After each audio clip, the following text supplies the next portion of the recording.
우리 family 잘까요? 잘 되고 있습니다. 예, 한 번 더 인사합시다. 참 잘 오셨습니다.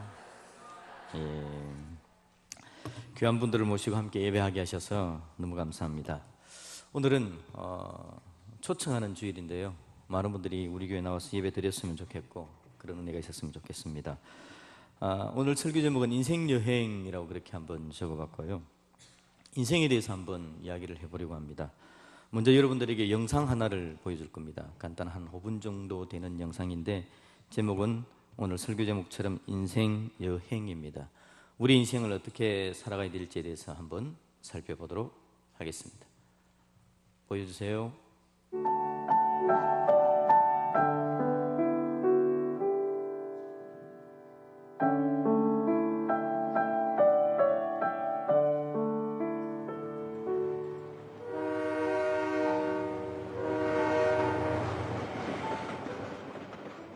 한 남자가 인생이란 기차를 타고 여행을 떠났다.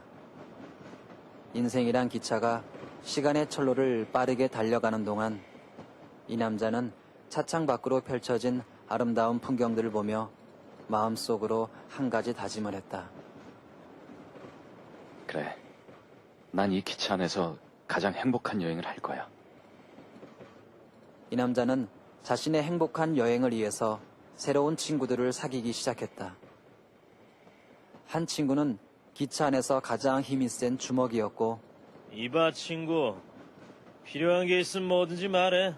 이 기차 안에 있는 건 모두 내 거나 마찬가지니까.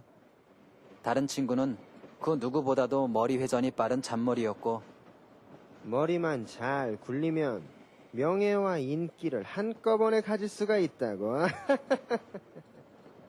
또 다른 친구는 날마다 신나게 춤을 추며 술 마시는 것을 좋아하는 축제였다. 오늘 밤도 기대하시라. 미녀들과 함께하는 환상의 파티. 얘들아 이리 와. 날마다 이런 친구들과 함께 지내면서 이 남자는 자기가 원했던 행복한 여행을 마음껏 누릴 수가 있었다. 영원히 함께할 우리들의 여행과 우정을 위하여!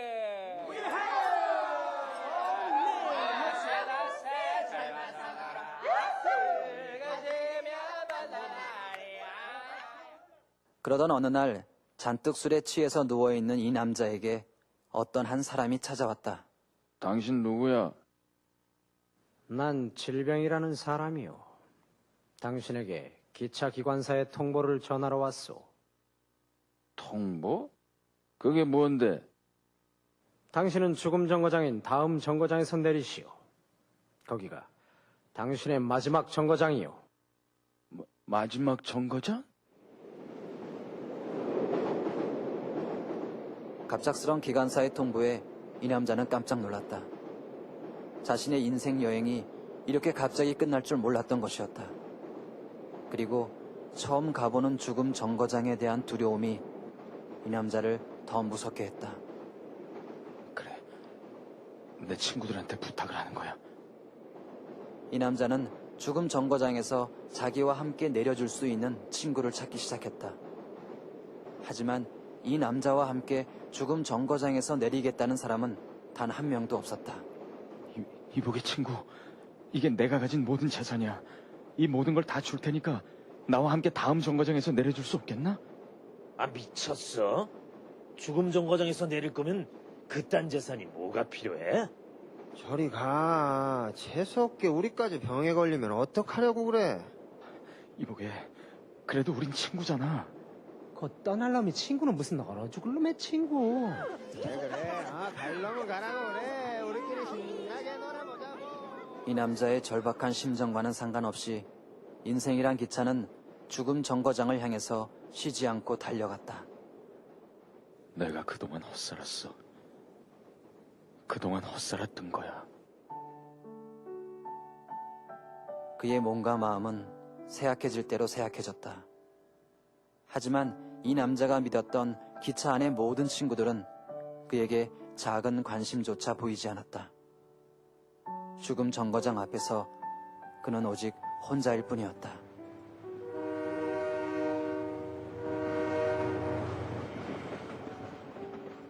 드디어 기차가 죽음 정거장에 도착했다.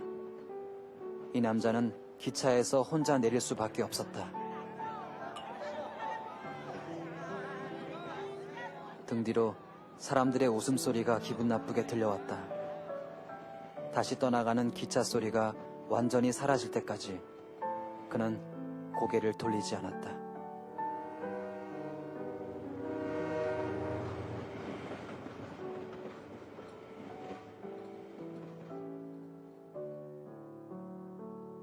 죽음 정거장에서 혼자가 되어버린 남자.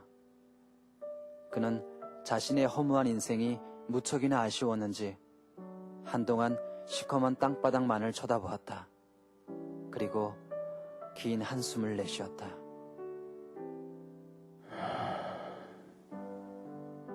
내게 남은 건 이제 아무것도 없어.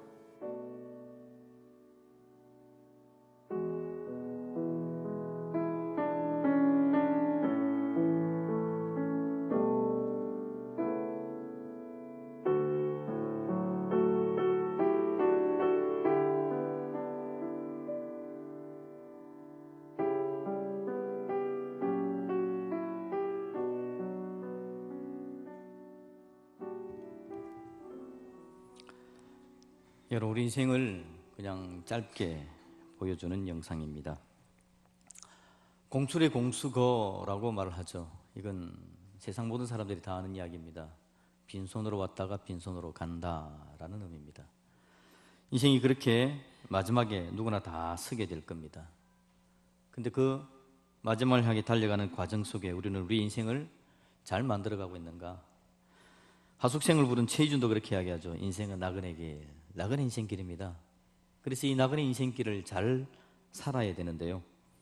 한번 묻고 싶네요. 여러분은 여러분의 인생길을 잘 살고 계신가요? 아마 잘 살고 계신 분들이 많은 것 같습니다. 그런데 여러분, 인생이 여러분 인생은 어떻습니까? 라는 대답에 사람들은 자기 스스로가 지금 인생길이 사실 어떤지를 잘 모르고 대답을 합니다. 그러면서 대부분은 그냥 정상적이라고 말을 합니다. 정상적으로 살고 있습니다. 왜냐니까요? 주위의 사람들이 그렇게 살고 있기 때문에, 주위의 사람들이 살고 있는 대로 내가 살고 있기 때문에 나도 아마 정상일 겁니다 라고 말을 하는 거죠. 근데 방금 여러분, 그 기차 안에 있는 사람들, 그 사람들이 그렇게 살았기 때문에 나도 그렇게 살고 있고, 그래서 나는 정상입니다 라고 말하는 게 이게 맞을지 모르겠습니다. 우리가 여러분 우리 인생을 정상이라고 이야기하는 이유는 그 정상이라고 말하는 데 있어서 기준을 나 자신이 가지고 있기 때문에 그렇습니다.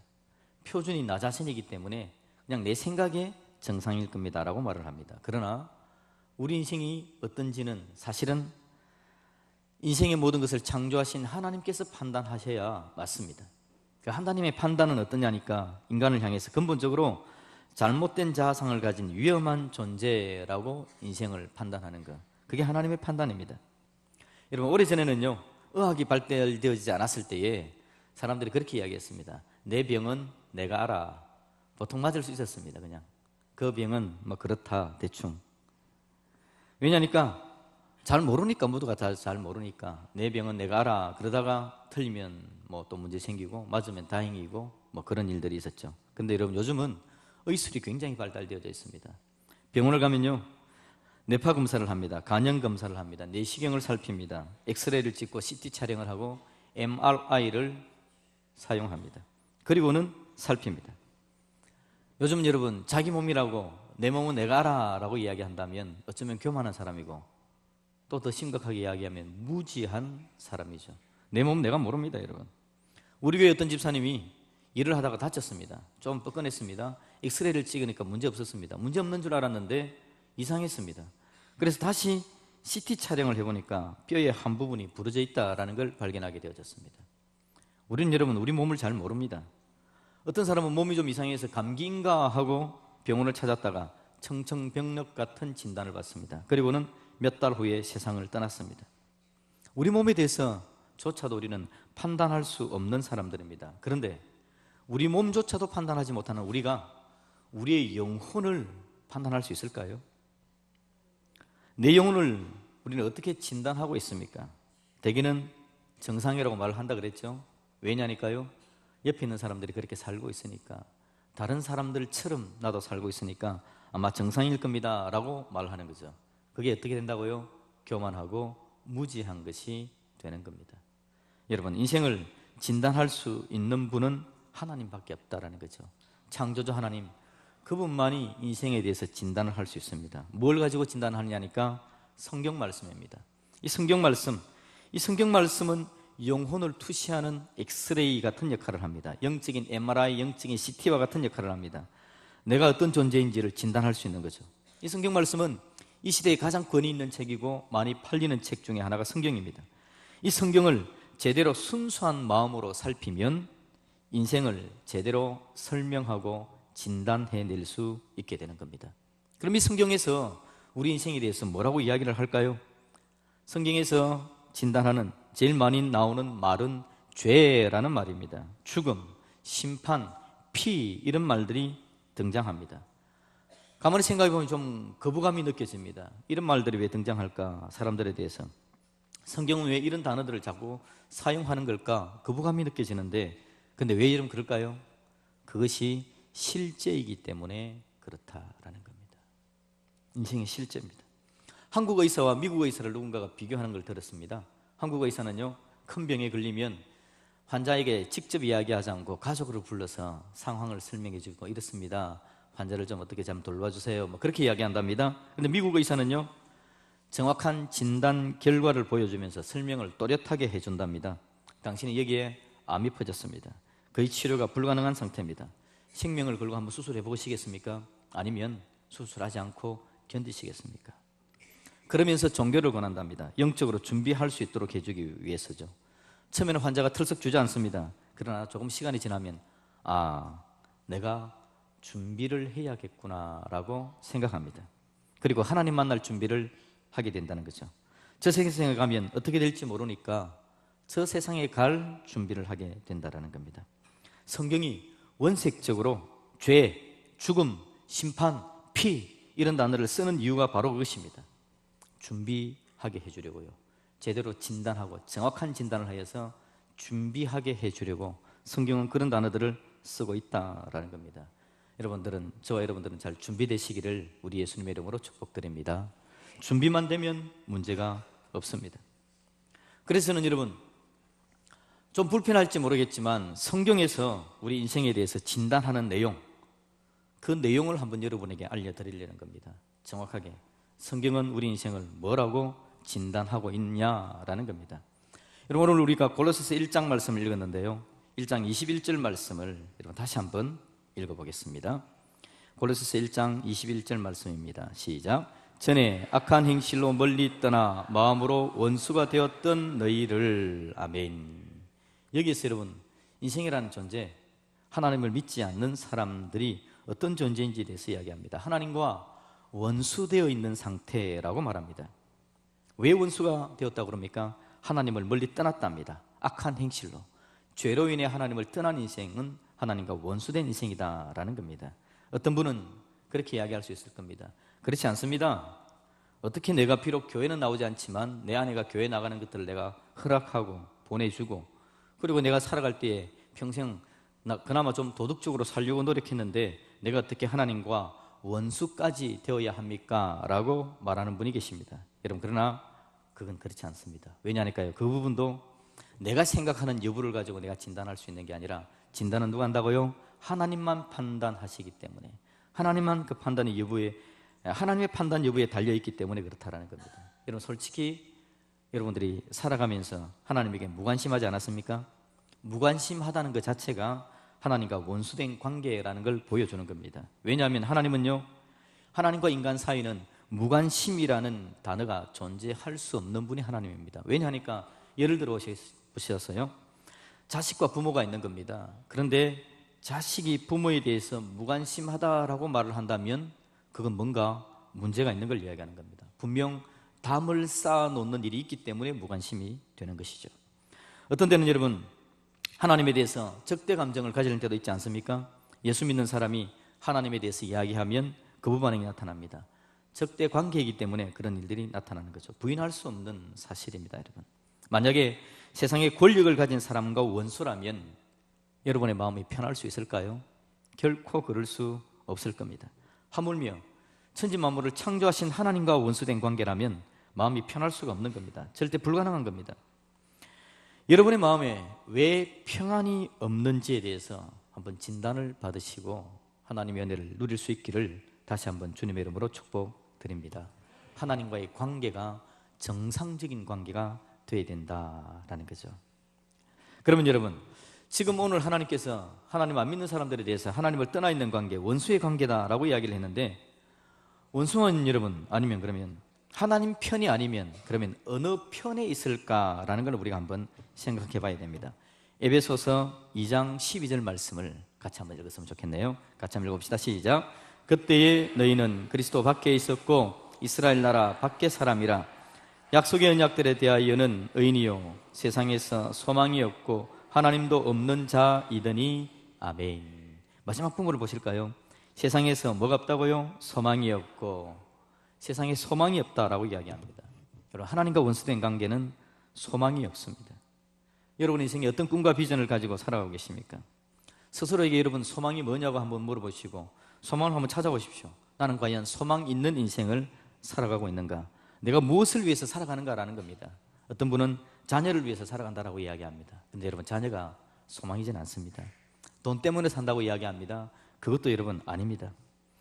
과거에 잘 나가는 분들이 어느 TV에서 인터뷰하는 것을 제가 보았습니다. 과거를 물은 거죠. 정치인이었는데 과거의 선생님 인생에 대해서 어떻습니까? 라고 물으니까 그분이 이야기하기를 참 부질없는 삶을 살았습니다 라고 말하는 걸 들었습니다. 여러분, 진짜 소망이 여러분에게 있기를 바랍니다. 변하지 않는 소망, 영원한 소망, 내 영혼을 살리고 복되게 되어져가는 소망, 그 소망이 있어야 되는데 하나님 편이 아니면 그 소망이 없다라고 말을 해주는 거죠. 그러면서 여러분 오늘 본문에만 다시 에베소서 2장 12절 보면요, 소망이 없고 또 뭐가 없다고요? 하나님도 없는 자이더니 라고 이야기를 하고 있습니다. 인생의 주인이 하나님이신데 하나님을 안 믿는 겁니다. 하나님을 하나님 대우 안 하는 겁니다. 그러니까 하나님이 없는 자가 되어지는 거죠. 하나님이 없으면 여러분 그 인생은 누가 하나님이 될까요? 대부분은 사람들은요, 자기 자신이 하나님이 됩니다. 자기 자신이 하나님이 되죠. 그래서 내가 하나님이 되어서 그냥 살아가는 겁니다. 그러면서 이야기하기를 나는 하나님 편도 아니고 그냥 내 편이다 라고 그렇게 말하는 분들이 종종 있습니다. 그런데 그것도 착각입니다. 인간은 여러분 중립지대가 없습니다. 딱 두 개밖에 없습니다. 하나님 편이냐 멸망의 편이냐, 하나님 편이냐 사탄의 편이냐, 하나님 편이냐 아니면 죽음의 편이냐, 둘밖에 없습니다. 그렇기 때문에 자기 자신이 하나님인 사람은 결국 멸망의 편이고 죽음의 편이고 사탄의 편에 있는 것이다 라는 거죠. 하나님 편에 속하든지 마귀 편에 아니면 죽음의 멸망의 편에 속하든지 둘 중에 하나입니다. 이건 여러분 제가 하는 말이 아니라 성경이 그렇게 정확하게 이야기해주고 있습니다. 아무리 자기 자신의 자아가 강한 사람이라도, 아무리 자기 스스로 착하고 선하게 살아가려고 하는 사람이라도 그 삶 속에 기본적인 죄가 있고 죄성을 가진 존재이기에 하나님의 지배를 받지 않는 사람은 사탄의 지배, 죄의 지배가 그 속에 있게 되어진다라고 말하고 있습니다. 여러분, 간단한 증거들이 있습니다. 하나님의 지배를 안 받는 사람들을 많이 보시는 것 중에 하나가 뭐냐니까 여러분, 점쟁이를 찾아가는 겁니다. 찾아가지 않더라도 그 말에 신경을 쓰는 걸 보죠. 사주팔자 운명에 매이는 것입니다. 우리나라 사람들 중에서요, 많이 배운 사람들이 오히려 점쟁이를 많이 찾아간답니다. 큰 기업을 경영하는 사람들이요, 용하다는 점쟁이를 찾아내서 내년에 운세를 물어본다는 이야기를 종종 들어봅니다. 거기에 귀가 솔깃한 거죠. 큰 기업을 운영하다 보니까 내년에 어떻게 되어질까에 대해서 관심을 굉장히 많이 가지고 있습니다. 그 큰 돈, 많은 돈 잃지 않기 위해서 뭔가에 대해서 매여져야 되는데, 뭔가에 물어봐야 되는데 물어볼 존재가 없는 거죠. 그래서 그런 돈을 믿고 살아가던 자들이 돈을 믿고 살아간 돈을 잃지 않아야 되겠는데 그 방법 중에 하나로 점쟁이에게 물어본다라는 겁니다. 그래서 베개에도 장롱에도 벽에도 회사에도 부적을 붙여놓고 점쟁이 말대로 되기를 바라고 잘 되기를 바라는 거죠. 여러분, 이게 바로 마귀의 지배를 받는 겁니다. 마귀의 종이 되어지고 마귀의 사술에 매인 사람들의 모습이죠. 다시 말씀드리지만 여러분, 시골이 아니라 도시로 갈수록 더 영적인 부분이 점쟁이를 찾아가는 자들이 더 많다라는 이야기를 듣는다라는 거죠. 교회 처음 나오는 분들 가운데서 부적을 좀 처리해 주십시오 라고 말하는 분들이 종종 있습니다. 그러면서 하는 이야기가 뭐냐니까, 이제 알고 보니까 부적이라는 것이 아무것도 아닌 건 알겠는데 그래도 부적이니까 좀 찜찜하니까 목사님이 오셔서 좀 없애주세요 라고 말을 합니다. 여러분, 하나에 200만 원, 300만 원 하는 부적이 가만히 살피면 그냥 종이 조각이고 그냥 배 조각입니다. 거기에 사람이 뭔가를 쓰거나 그려놓은 것이죠. 더도 아니고 덜도 아닙니다. 사람들이 의지하고 바라보는 점쟁이 부적 같은 게 더도 아니고 덜도 아니고 그냥 종이에 배 조각에 뭔가를 그려놓은 것에 불과하다라는 겁니다. 신주단지도 마찬가지입니다. 뭔가를 신주단지 같이 모신다라고 말하는 걸 듣는데요, 처음에 모를 때 신주단지가 제가 뭔지 잘 몰랐습니다. 또 이것도 여러분, 어느 성도가 저한테 목사님 교회 나왔는데 이제 1년 동안 교회를 다녔는데 집안에 신주단지 저거 좀 없앴으면 좋겠는데 좀 해주십시오 라고 해서 가봤습니다. 뭔가 특별한 게 있는 줄 알았는데요, 그냥 단지에 쌀 담아놓고 10,000원짜리 3개, 그게 다였습니다. 그래서 제가 이게 신주단지야? 하는 마음에 참 좀 그랬었죠. 그래서 3만 원 끄집어내어서 그분 이름으로 교회에다가 구제 헌금으로, 다른 사람을 도우는 헌금으로 드리고, 쌀은 교회에서 밥 해먹고, 단지에는 좀 이상한 그림이 그려져 있어서 그냥 깨트려 버렸습니다. 그게 여러분 신주단지더라고요. 더도 아니고 덜도 아닙니다. 그런데 사탄은 그런 것들에 사람들이 매이게 만들어서 하나님을 떠나 있는 자리에 계속 머물게 하는 겁니다. 자기 자신에 매이고 그런 것들에 매이게 되어지는 거죠. 하나님 없는 사람은 결론적으로 여러분 비참합니다. 이사도 제대로 못 갑니다. 장롱도 마음대로 못 놓습니다. 심지어 눕는 방향도 잡아서 눕습니다. 손 없는 날을 택해서 이사를 가야만 하는 거죠.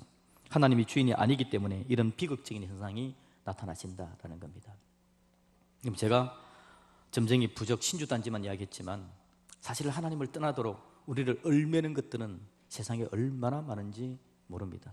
결국 하나님 떠나게 만들고 자기 자신이 하나님인 양 생각하지만 사탄에 매이게, 멸망에 매이게 하는 일들이 나타나는 거죠. 여러분, 성경이 우리 인생에 대해서, 여러분의 영적인 삶에 있어서 여러분의 인생이 어떻게 잘 사는지를 판단해야 되는데, 내가 하는 거 아니라 그랬죠. 천지 만물을 창조하신 하나님이 우리를 판단하셔야 되는데 그 판단의 결론이 뭐라고요? 하나님과 원수되었다, 어리석은 삶을 살아간다 라고 말을 한다라는 겁니다. 그러면 여러분, 우리가 어떻게 해야 되겠습니까? 그러면 이런 사람 속에서 여러분 벗어나셔야 되겠는데, 인생이 죄성을 가득 가진 존재이기 때문에, 죄를 가졌기 때문에 우리 스스로는 벗어날 수가 없는 겁니다. 내가 아무리 노력을 하고 내가 아무리 멋지게 잘 살아보려고 하지만 속에 있는 죄가 한번 나를 들끓게 만들면 정말 내 자신이 내 스스로를 알지 못하는 일들을 해내는 겁니다. 그래서 여러분, 유명한 기독교인이 적은 책에 이런 책이 있습니다. 아무도 보지 않을 때 당신은 누구인가? 아무도 보지 않을 때 나는 누구인가? 내 속에 죄악이 가득하고 내 마음대로 살고 싶고 하나님을 떠나는 일들이 계속해서 나타나는 겁니다. 멸망의 자리로 가는 현상이 있는 거죠. 우리 스스로는 우리를 구원할 수 없는 게 우리의 스스로의 운명입니다. 하나님을 떠나버렸기 때문에 그렇습니다. 그러면 이 문제를 어떻게 해결을 해야 될까요? 제가 영상 하나를 더 보내주겠습니다. 은빛 여우라는 영상인데요, 이 영상을 보시면서 우리 자신의 삶을 한번 볼 수 있으면 좋겠네요. 보여주십시오.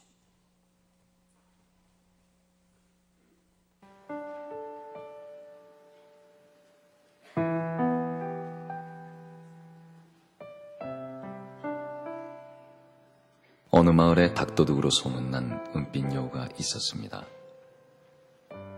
이 은빛 여우는 무척이나 빠르고 똑똑해서 이름 있는 사냥꾼들 중에 허탕치지 않은 사람이 없었습니다. 그래서 누구라도 이 여우를 잡게 되면 황소 한 마리 값은 넉넉하게 받을 수가 있었습니다. 어느 날 이 은빛 여우가 여우산 기슭에서 범수 아저씨의 눈앞에 나타났습니다. 너무나 두려운 마음에 범수 아저씨는 당장이라도 도망치고 싶었지만 그는 도망칠 수가 없었습니다. 몸이 아파서 집에 누워있는 아들 녀석이 생각났기 때문입니다. 혹시라도 저 은빛 여우를 잡을 수만 있다면 아들의 약값을 구할 수도 있다는 생각에 범수 아저씨는 떨리는 손으로 돌멩이 하나를 천천히 쥐어들었습니다. 그때 은빛 여우가 고개를 돌려 범수 아저씨를 쳐다보았습니다. 워낙에 빠르고 똑똑한 은빛 여우라 도망칠 시간은 충분했습니다.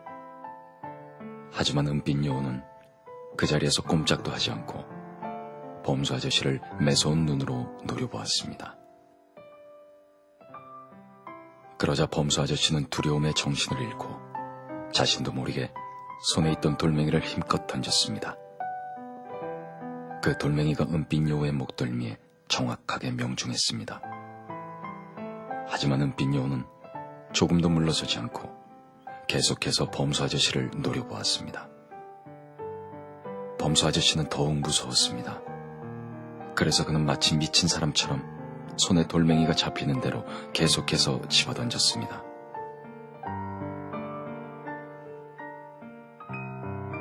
한낮의 고요한 햇살이 숨을 헐떡이는 범수 아저씨의 머리 위에서 땀방울을 타고 흘러내렸습니다.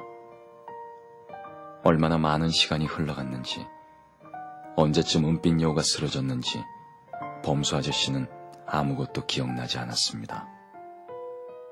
무엇보다도 자기가 던진 돌에 은빛 여우가 맞아 죽었다는 사실이 믿어지지 않았습니다. 왜 도망치지 않았을까?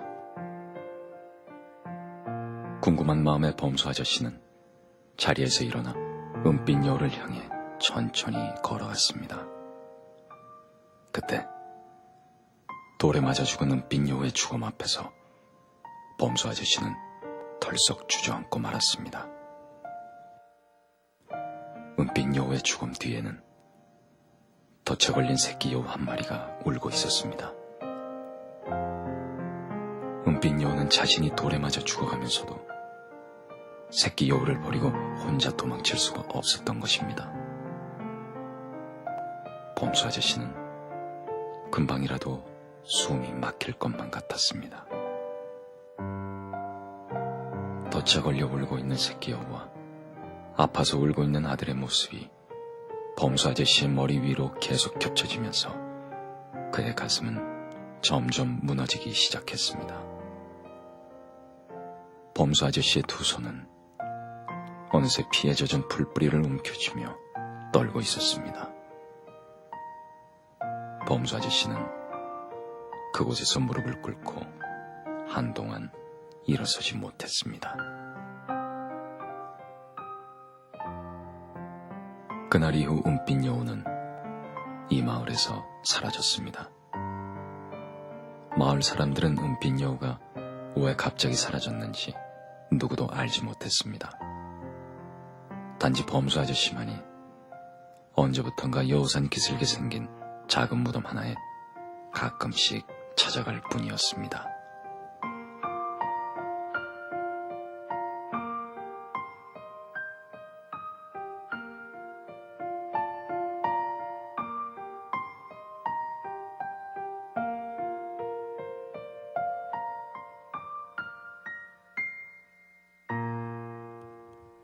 저 은빛 여우는 굉장히 교활한 놈이라 그랬죠.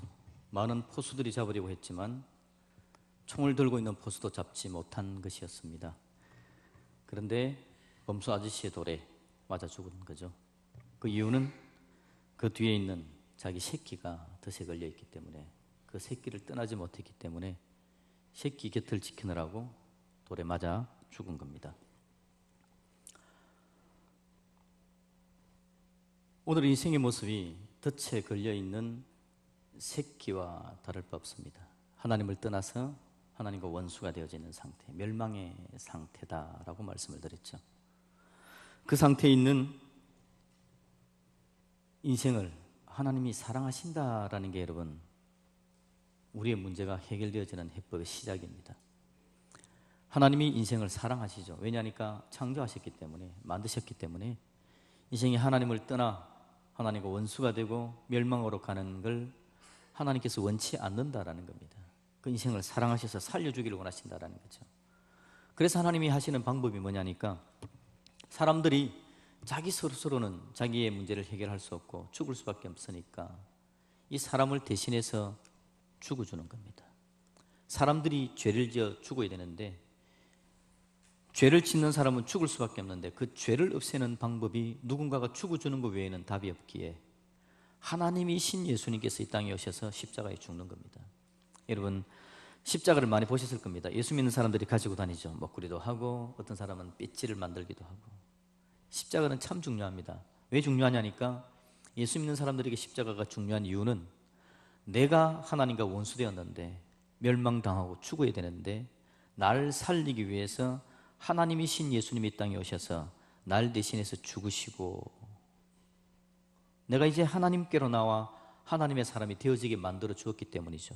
은빛 여우는 그냥 활발한 놈이고 교활한 여우이긴 하지만 자기 새끼를 살릴 만큼의 능력이 없습니다. 그러니까 그 곁에서 죽는 것으로 자기의 사랑을 표현했습니다. 그런데 우리 하나님은 전능하신 하나님이십니다. 그래서 전능하신 하나님이시기 때문에 이 땅에 오셔서 사람의 죄의 문제를 해결해 줄 수 있는 거죠. 사람을 살려낼 수 있는 겁니다.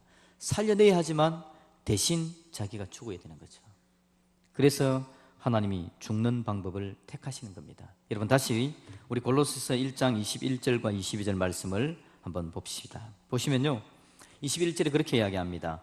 전에 악한 행실로 멀리 떠나 마음으로 원수가 되었던 너희를, 전에는 어땠다고요? 악한 행실로 멀리 떠나 원수가 되었는데 22절을 볼까요? 이제는 그의 육체의 죽음으로 말미암아, 이게 바로 예수님이 십자가에 죽으신 걸 이야기하는 겁니다. 예수님이 십자가로 말미암아 화목하게 하사라고 이야기를 했습니다. 전에는 어땠다고요? 하나님과 원수가 되었었는데 예수님이 십자가에 죽으심으로 우리 죄의 문제를 해결하셨기에 이제 우리가 하나님과 화목하게 되어졌음에 대해서 이야기를 하는 겁니다. 이게 놀라운 하나님의 사랑과 하나님의 은혜가 되는 거죠. 화목하게 하사 너희를 거룩하고 흠없고 책망할 것이 없는 자로 그 앞에 세우고자 하셨으니 아멘. 원수된 우리를 하나님께서 부르신 겁니다. 저는요 죄송하지만 지금 죽어도 천국에 갈 자신이 있습니다. 왜냐하니까 나는 부족하고 연약하지만 예수님이 내 죄를 위해서 십자가에 죽어주셨기 때문에 그렇습니다.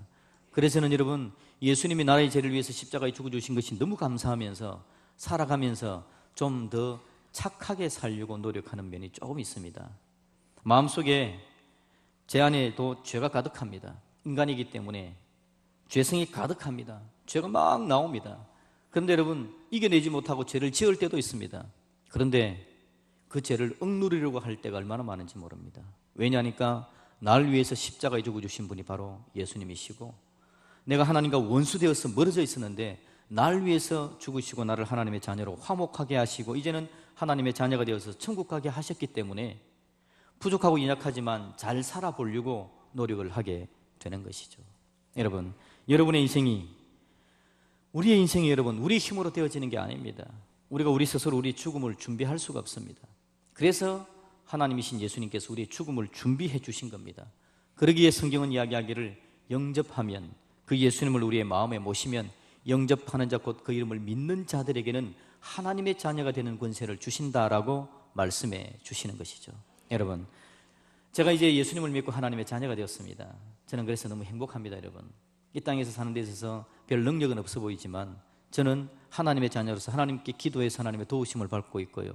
이 땅을 떠나면 천국 갈 자신을 가지고 살아갑니다. 제가 자신을 가지는 이유는 저 스스로의 판단이 아니라 성경에서 그렇게 말씀해 주시기 때문에 천지 만물을 창조하신 하나님께서 그렇게 된다라고 말씀해 주셨기 때문에 저는 성경을 믿으면서 저 자신을 판단합니다. 저는 지금 죽어도 천국 갑니다.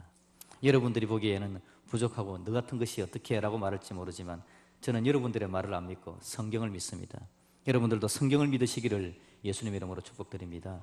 인생의 문제를 해결받는 놀라운 은혜가 있게 되어질 겁니다. 중요한 건요 이 예수님을 내 마음의 구주로 영접해야 됩니다.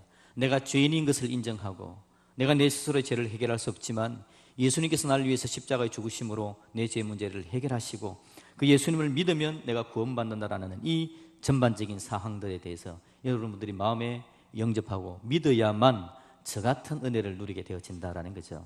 여러분들도 그 복을 받으시기를 다시 한번 주님의 이름으로 축복드립니다.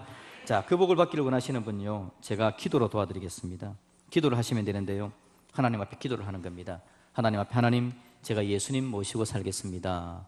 제가 하나님을 영접하겠습니다. 기도하면 하나님의 영이 우리 안에 들어와서 여러분들도 살아나는 복을 누리게 되어집니다. 예수님을 영접하시는 분들도 옆에 분을 위해서 한번 같이 한번 저를 따라 기도하시고요 영접 안 하신 분들도 한번 따라 기도하십시오. 그러면 하나님께서 큰 은혜를 주실 겁니다. 손을 한번 모아 보실까요? 손을 모으시고 눈을 감고 머리를 살짝 숙이시면 되겠습니다. 저를 따라 기도하시길 바랍니다.